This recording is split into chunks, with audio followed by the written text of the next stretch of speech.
नमस्कार साथियों, आप सभी का स्वागत है हिंदी साहित्य सागर में।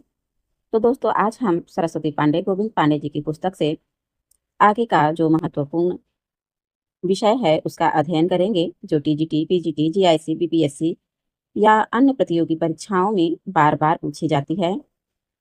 तो आज की कक्षा को अंत तक जरूर देखिएगा।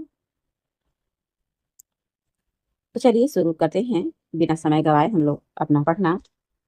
तो मिस्र बंधु विनोद, ठीक है। मिस्र बंधुओं का ये ग्रंथ है, मिस्र बंधु विनोद। तो इसमें मिस्र बंधु विनोद के प्रथम संस्करण में आरंभिक काल, ठीक है, आरंभिक काल यानी कि 700 से 1444 विक्रम के अंतर्गत, ठीक है, अपने जो इनका ग्रंथ है मिस्र बंधु विनोद, उसमें आरंभिक काल के अंतर्गत कितने कवियों, 19 कवियों को स्थान दिया है। तो यहाँ से प्रश्न पूछा जा सकता है कि मिस्र बंधुओं ने अपने किस ग्रंथ में 19 कवियों को स्थान दिया है, तो हो जाएगा मिस्र बंधु विनोद। और प्रश्न पूछेगा कि मिस्र बंधुओं ने मिस्र बंधु विनोद के किस संस्करण में या किस संस्करण के अंतर्गत 19 कवियों को स्थान दिया है, तब हमारा सही जवाब हो जाएगा आरंभिक काल। ये 19 कवि इस प्रकार है। अब हम लोग देखेंगे कि जो मिस्र बंधु विनोद अपने ग्रंथ में 19 कवियों का उल्लेख किया है वो कौन कौन से हैं। तो पहला है पुष्य या पुंड, और इनकी रचना जो है अज्ञात है और इनका समय है 770। दूसरा है अज्ञात कवि जिनका रचना है खुमान राशो, नंद कवि, रचना इनका है ये भी अज्ञात है, रचना जो है इनका अज्ञात है और इनका समय जो है 1137 है। चौथा कवि लिए हैं ये मसऊद को, और इनकी भी रचना अज्ञात है, 1180। कुतुब अली इनका भी कोई रचना नहीं मिलता है, 1180 के ये भी हैं। साइदान चारण का है संवत्सार 1191। अकरम फैज का है वर्तमाल, ठीक है, क्या है, वर्तमाल है 1205 से 58। सातवां कवि है सातवां अकरम फैज वर्तमाल है। फिर आठवां है चंद यानी चंद बरदाई हैं, ठीक है, चंद बरदाई, और इनकी रचना है पृथ्वीराज रासो और इसका समय है 1225 से 49 विक्रम संवत। नौवां स्थान पर रखे हैं जगनिक को, और इनका रचना है आल्हाखंड, जिसको परमाल रासो के नाम से भी जानते हैं, परमाल रासो भी कहते हैं। तो ये हो गया जगनिक का। केदार कवि हैं, इनका रचना का उल्लेख नहीं है। फिर है बारदर बेड़ी, इनका भी अज्ञात है और इनका समय है 1225। एक है जलहन, जो कि जलहन चंद्रबरदाई के पुत्र हैं। 14 है भूपति, भूपति का रचना है भागवत दशम स्कंद भाषा। भूपति का एक ग्रंथ मिलता है भागवत दशम स्कंद भाषा और इसका समय है 1344। फिर 14वें स्थान पर नरपति नाल को रखे हैं, और नरपति नाल का रचना है बीसल देव रासो 1354 में। 15 नंबर पे है नल सिंह विजयपाल रासो 1355। सारंगधर का है हमीर काव्य, सारंगधर का क्या है, हमीर काव्य है 1357। इसके बाद 17 नंबर पे अमीर खुसरो को रखे हैं। 18 पर मुल्ला दाऊद को, मुल्ला दाऊद का नूकर चंदा की प्रेम कहानी है, और ये वही है मुल्ला दाऊद का चंदा है जिसका नूकर चंदा की प्रेम कहानी, 1385 का। फिर 9वें या अंतिम स्थान पर रखे हैं 19वें गोरखनाथ, और गोरखनाथ के सिर्फ 40 ग्रंथ मिलते हैं और इनका समय है 1407। आगे है कि मिस्र बंधु विनोद के अंतर्गत यानी अपने ग्रंथ के अंतर्गत के अगले संस्करणों में नाथ पंथियों और सिद्धों को सम्मिलित करते हुए, देखिए 19 कवि तो यहाँ बताई दिए, उल्लेख किए ही हैं 19। और फिर करें कि इसके अगले संस्करण में ये 19 कवि तो आरंभिक में है, ठीक है, लेकिन ये जो आगे कवि बता रहे हैं अगले संस्करणों में किसको किसको रखे हैं, नाथ पंथियों और सिद्धों को भी सम्मिलित करते हुए इस काल में कवियों की संख्या 75 तक पहुंचा दी है। तो पहले तो 19 थे, लेकिन नाथ पंथियों को मिलाए, सिद्धों को मिलाए तो कितनी हो गई इसकी संख्या, 75 हो गई। आगे है आचार्य रामचंद्र शुक्ल ने अपने इतिहास में आदिकालीन रचनाओं के 2 वर्गों में विभक्त किया है, ठीक है, जो शुक्ल जी हैं वो अपने इतिहास में आदिकाल रचनाओं को 2 वर्गों में विभक्त किया है। वो 2 वर्ग कौन है, तो पहला है अपभ्रंश, ठीक है, पहला अपभ्रंश है, और दूसरा है देश भाषा यानी बोलचाल की रचनाएं। आचार्य शुक्ल ने निम्नांकित 12 रचनाओं को ही साहित्य में स्थान दिया है और इन्हीं 12 रचनाओं के आधार पर आचार्य रामचंद्र शुक्ल जी जो हैं आदिकाल को वीर गाथा काल नाम रखा है। अब इनके अपभ्रंश की रचनाएं कितनी हैं? कुल कितनी रचनाओं को रखे हैं? तो 12। अपभ्रंश की कितनी हैं? 4। कौन कौन सी हैं? विजयपाल रासो, हम्मीर रासो, कीर्तिलता और कीर्ति पताका। पहला क्या है? विजयपाल, दूसरा हम्मीर रासो, तीसरा है कीर्तिलता और चौथा है कीर्ति पताका। इसको हम लोग कोडिंग से भी याद कर सकते हैं कि हम ही विजय होंगे और हमारी कीर्ति पताका फहराई जाएगी। तो हमसे हो जाएगा हम्मीर रासो, हाँ अब विजय होंगे से विजयपाल रासो और कीर्ति पताका फहराया जाएगा तो कीर्ति से कीर्तिलता, कीर्ति पताका। ठीक है, अगर ये चारों अपभ्रंश की रचनाएं हैं तो बाकी जो बचेगा वो देश भाषा काव्य की रचनाएं हो जाएगी। ठीक है, अगर आप लोगों को इससे अच्छी कोडिंग आती होगी या आप लोग को अच्छी कोडिंग से याद कर रखे होंगे तो आप लोग अपने कोडिंग को ही याद रखिएगा। आगे दूसरा है देश भाषा काव्य की रचनाएं। तो इसमें देखिए कौन कौन से रचना को रखे हैं शुक्ल जी। तो पहला है खुमान रासो, दूसरा है बिसल देव रासो, तीसरा है पृथ्वीराज रासो और चौथे स्थान पर है जयचंद्र प्रकाश, पांचवा है जय मयंक जस चंद्रिका, छठा है परमाल रासो, इसका मूल रूप जो है आल्हा है, और सातवें स्थान पर रखे हैं अमीर खुसरो की पहेलियां, और जो 8वें स्थान पे है वो विद्यापति की पदावली है। तो 8 देश भाषा काव्य की रचनाएं लिए हैं और 4 अपभ्रंश के, तो 8 4 12 हो गए टोटल। ठीक है, आगे बढ़ते हैं। आचार्य हजारी प्रसाद द्विवेदी ने आदिकाल के अंतर्गत 9 कवियों को शामिल किया है। अब देखिए जब जो आचार्य हजारी प्रसाद द्विवेदी हैं इन्होंने आदिकाल के अंतर्गत कितने कवियों का उल्लेख किया है, यहाँ से प्रश्न पूछा जा सकता है। तो कुल 9 कवियों का उल्लेख किया है। हेमचंद्र गुजरात के सोलंकी राजा सिद्धराज जयसिंह और उनके भतीजे कुमार पाल के दरबार में रहते थे। करें जो हेमचंद्र हैं वो गुजरात के सोलंकी राजा सिद्धराज जयसिंह और उनके भतीजे कुमार पाल के दरबार में रहते थे। कौन? तो हेमचंद्र। आचार्य के व्याकरण का नाम, आचार्य कहने का तात्पर्य है कि हेमचंद्र, हेमचंद्र के व्याकरण का नाम क्या है? तो सिद्ध हेम शब्दानुशासन था। तो जो है सिद्ध हेम चंद्र शब्दानुशासन किसका व्याकरण ग्रंथ है? तो हमारा सही उत्तर हो जाएगा हेमचंद्र का। हेमचंद्र का व्याकरण सिद्ध हेम नाम से प्रसिद्ध हुआ। किस नाम से? सिद्ध हेम नाम से क्या प्रसिद्ध हुआ? तो हेमचंद्र का व्याकरण ग्रंथ कौन सा? सिद्ध हेमचंद्र शब्दानुशासन। सिद्ध हेम में अब देखिए जो इनका व्याकरण ग्रंथ है सिद्ध हेम, इसमें जो है संस्कृत, प्राकृत और अपभ्रंश तीनों का समावेश किया गया है। और यहाँ से प्रश्न पूछा जा चुका है कि जो हेमचंद्र का सिद्ध हेम ग्रंथ है, सिद्ध हेमचंद्र शब्दानुशासन, इसमें कितने भाषाओं का समावेश हुआ है? तो ऐसे प्रश्न पूछेगा तो यहाँ पे हमारा सही उत्तर हो जाएगा 3। और प्रश्न पूछेगा कि किन किन भाषाओं का उल्लेख नहीं हुआ है सिद्ध हेम में, और आपके ऑप्शन में रहेगा संस्कृत, प्राकृत, अपभ्रंश, और एक ऑप्शन में आपको हिंदी भी मिलेगा।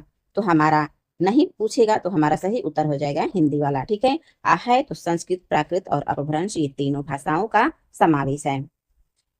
हेमचंद्र प्रसिद्ध जैन आचार्य थे। कैसे थे? तो ये जैन आचार्य थे और इनका जन्म 1088 ईस्वी में हुआ था। हेमचंद्र के अन्य पुस्तकों का नाम निम्न है। अब देखते हैं कि हेमचंद्र की कौन कौन सी पुस्तक हैं।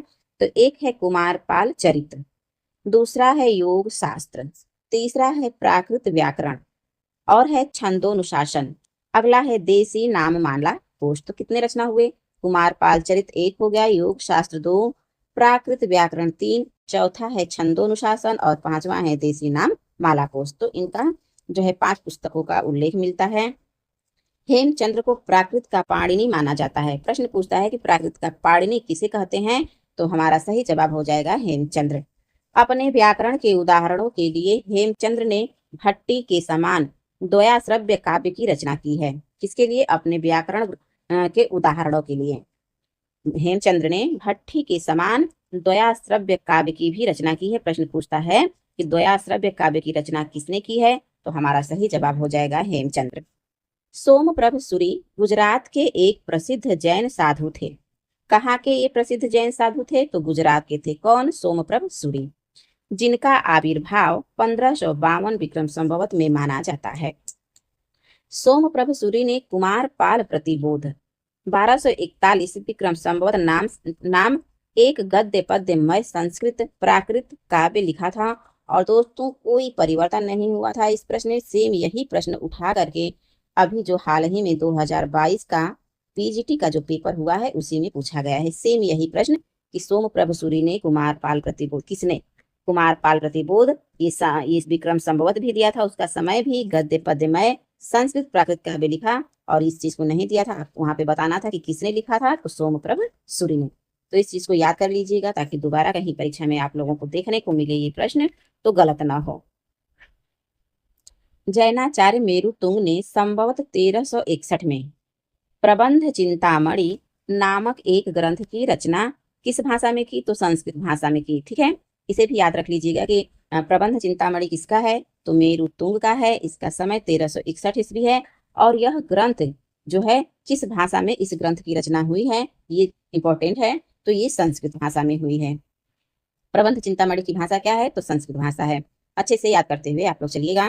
प्रबंध चिंतामणि में कुछ दोहे मालवा नरेश राजा भोज के चाचा मुंज के कहे हुए हैं। जो प्रबंध चिंतामणि ग्रंथ है, कह रहा है कि इसमें कुछ दोहे जो है मालवा नरेश राजा भोज के चाचा मुंज के, मतलब सीधे सीधे ये है कि जो प्रबंध चिंतामणि है इसमें मुंज के कहे हुए कुछ दोहे हैं। प्रबंध चिंतामणि में दोहा विद्या में विवाद करने वाले दो चारणों की कथा आई है। ठीक है, इसका ये भी विषय याद रखिएगा कि प्रबंध चिंतामणि में दोहा विद्या में विवाद करने वाले कितने चारणों की कथा आई है, तो दो चारणों की कथा आई है। इसलिए अपभ्रंश काव्य को दोहा विद्या भी कहा जाने लगा। इसीलिए जो अपभ्रंश काव्य को क्या कहा जाने लगा, तो दोहा विद्या कहा जाने लगा। अपभ्रंश से पूर्व दोहा का प्रयोग नहीं होता था, मतलब अपभ्रंश से पहले जो है दोहा का प्रयोग नहीं होता था। आगे है कि लक्ष्मीधर ने 14वीं शताब्दी के अंत में, देखिएगा अंत में, प्राकृत पैंगलम नामक एक ग्रंथ का संग्रह किया। प्रश्न पूछेगा कि लक्ष्मीधर ने 14वीं शताब्दी के अंत में या मध्य में या पूर्व में, ठीक है, कब प्राकृत पैंगलम नामक ग्रंथ का संग्रह किया था? तो ये चीजें याद रखिएगा कि अंत में है, क्योंकि छोटी छोटी गलतियां हम लोगों से हो जाती हैं। हम लोग उसको पढ़े रहते हैं लेकिन ध्यान नहीं देते हैं और आसान प्रश्न भी गलत कराते हैं। आगे है कि प्राकृत पैंगलम में विद्याधर, सारंगधर, जज्जल, बब्बर। ठीक है, प्राकृत पैंगलम में कितने लोग का देखिए, विद्याधर, सारंगधर, जज्जल और बब्बर आदि कवियों की रचनाओं को संकलित किया गया है। इन सभी कवियों की रचनाओं को किसमें संकलित किया गया है, तो प्राकृत पैंगलम में। प्राकृत पैंगलम में प्राकृत और अपभ्रंश छंदों की विवेचना की गई है। किस छंदों की, तो प्राकृत और अपभ्रंश छंदों की विवेचना की गई है। आगे बढ़ते हैं। प्राकृत पैंगलम को प्राकृत पिंगल सूत्र भी कहा जाता है। ठीक है, प्रश्न पूछेगा कि प्राकृत पिंगल सूत्र किसे कहा जाता है, और ऑप्शन में प्राकृत पैंगलम भी होगा तो हमारा सही जवाब हो जाएगा प्राकृत पैंगलम। प्राकृत पैंगलम की टीका किसने लिखी है, तो वंशीधर नामक किसी विद्वान ने लिखी है। सारंगधर एक अच्छे कवि और सूत्रकार थे। दोस्तों यहाँ से प्रश्न पूछा जाता है कि सारंगधर किस प्रकार के कवि थे, तो हमारा सही जवाब हो जाएगा कि ये एक सूत्रकार थे। कौन? सारंगधर। सारंगधर ने सारंगधर पद्धति के नाम से एक सुभाषित संग्रह बनाया। सारंगधर पद्धति के नाम से एक सुभाषित संग्रह किसने बनाया, तो सारंगधर ने। सारंगधर पद्धति में बहुत से साबर मंत्र और भाषा चित्र काव्य भी दिया गया है। जो ये ग्रंथ है सारंगधर पद्धति, इसमें जो है साबर मंत्र भी है और भाषा चित्र काव्य भी दिया गया है। अभी जो दोस्तों हाल ही में संस्कृत से प्रश्न पूछा गया था, देखिए प्रश्न तो सीधे सीधे याद नहीं है लेकिन उसमें पूछा था चित्र काव्य की चित्र भाषा करके। ठीक है, इस तरह से प्रश्न पूछा गया था अभी हाल ही में, उसको देख लीजिएगा आप लोग। आचार्य शुक्ल ने प्राकृत पैंगलम के कुछ छंद के आधार पर हम्मीर रासो ग्रंथ के अस्तित्व की कल्पना की। किस ग्रंथ के आधार पर शुक्ल जी ने हम्मीर रासो ग्रंथ के अस्तित्व की कल्पना की, तो वो ग्रंथ है प्राकृत पैंगलम, जिसका रचनाकार इन्होंने सारंगधर को बताया। तो शुक्ल जी ने प्राकृत पैंगलम के कुछ छंद के आधार पर जो हम्मीर रासो ग्रंथ है, इसके रचनाकार किसे माने हैं, तो सारंगधर को माने हैं। राहुल सांकृत्यायन ने जज्जल नामक किसी कवि को इसका रचयिता घोषित किया है। देखिए अभी दो लोग का हो गया। ठीक है, करें जो हम्मीर रासो है इसके रचनाकार शुक्ल जी ने सारंगधर को बताया है। तो वहीं पे जब राहुल सांकृत्यायन आते हैं तो इसके रचयिता का नाम जज्जल घोषित करते हैं कि इसके रचयिता जो हैं किसके, हमीर रासो के जज्जल हैं। आगे देखते हैं और कवि का मत। फिर हजारी प्रसाद द्विवेदी आते हैं। इनका क्या कथन है, ये कहते हैं कि जो हमीर शब्द है, कौन सा शब्द, हमीर, जो ये हमीर शब्द है अमीर का विकृत रूप है, यानी बिगड़ा हुआ रूप है, विकृत रूप है। किसका, हमीर का शब्द, जो हमीर शब्द है ये अमीर का विकृत रूप है, जो किसी पात्र का न होकर एक विशेषण के रूप में प्रयुक्त हुआ है। ये तो पासा ही पलट दिए हजारी प्रसाद द्विवेदी करके। जहाँ आचार्य रामचंद्र शुक्ल इसके हमीर रासो के कवि जो हैं सारंगधर को माने हैं, राहुल सांकृत्यायन जज्जल को माने हैं, तो वहीं पे हजारी प्रसाद द्विवेदी जी कहते हैं कि नहीं, ये जो हमीर शब्द है ये अमीर का विकृत रूप है, किसी पात्र का न होकर के ये बल्कि एक विशेषण के रूप में प्रयुक्त हुआ है। आगे बढ़ते हैं, आगे देखते हैं। शिव सिंह सेंगर के अनुसार, देखिए अब ये भी आए अपना मत लेकर के। शिव सिंह सेंगर के अनुसार चंद की औलाद में सारंगधर कवि हुए थे। चंद यानी चंद बरदाई की औलाद में जो है सारंगधर कवि हुए थे, जिन्होंने हमीर गैरा और हमीर काव्य भाषा में बनाया। ठीक है, तो ये किसका मत है, शिव सिंह सेंगर का। सारंगधर कृत सारंगधर पद्धति संस्कृत भाषा में लिखा गया एक पद्य कोश है। इसको अच्छे से याद रखिएगा, किस भाषा में लिखा गया है सारंगधर पद्धति, संस्कृत भाषा में। किस प्रकार का यह ग्रंथ है, तो ये एक पद्य कोश है, किंतु बीच बीच में देश भाषा के वाक्य भी आए हैं। श्रीमल्ल देव राजा की प्रशंसा में, किस राजा की प्रशंसा में, तो श्रीमल्ल देव राजा की प्रशंसा में सारंगधर पद्धति में श्रीकंठ पंडित का संग्रहित यह श्लोक उल्लेख योग्य है।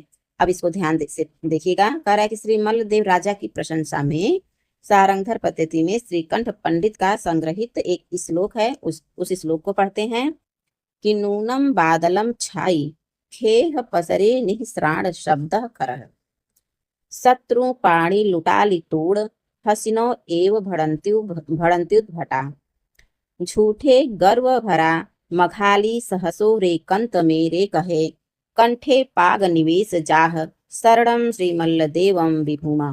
तो ये किसका है, तो ये श्रीकंठ पंडित का है। श्रीकंठ पंडित का है, किसके विषय में कहे हैं, तो श्रीमल्ल देव राजा की प्रशंसा में कहे हैं। डॉक्टर बच्चन सिंह ने अनुमान व्यक्त किया है कि सारंगधर कुंडलिया छंद के प्रथम प्रयुक्ता है। यह देखिए कितना अच्छा प्रश्न करे है कि डॉक्टर बच्चन सिंह ने अनुमान व्यक्त किया है कि सारंगधर कुंडलिया छंद के प्रथम प्रयुक्ता है। तो सारंगधर को कुंडलिया छंद का प्रथम प्रयुक्ता किसने बताया है, तो हमारे डॉक्टर बच्चन सिंह जी ने। तो दोस्तों आज के इस वीडियो में हम लोग सरस्वती पांडे गोविंद पांडे जी की पुस्तक से अपभ्रंश साहित्य का अध्ययन किया है। यदि आपने पूरी कक्षा ध्यान से देखी होगी तो यह टॉपिक आपके लिए काफी आसान हो चुका होगा। अब आपका काम है इन सभी प्रश्नों को अच्छे से कंठस्थ करना और बार बार रिवीजन करना। अगर यह कक्षा उपयोगी लगी हो तो इसे अपने मित्रों के साथ साझा करें ताकि वे भी लाभ उठा सकें। अगले वीडियो में हम पढ़ेंगे सिद्ध साहित्य को और इसका सिद्ध साहित्य का विस्तृत अध्ययन करेंगे और इसके महत्वपूर्ण प्रश्नों को भी देखेंगे। तब तक पढ़ते रहिए, मेहनत करते रहिए, क्योंकि आपकी मेहनत ही आपको सफलता तक पहुंचाएगी। धन्यवाद।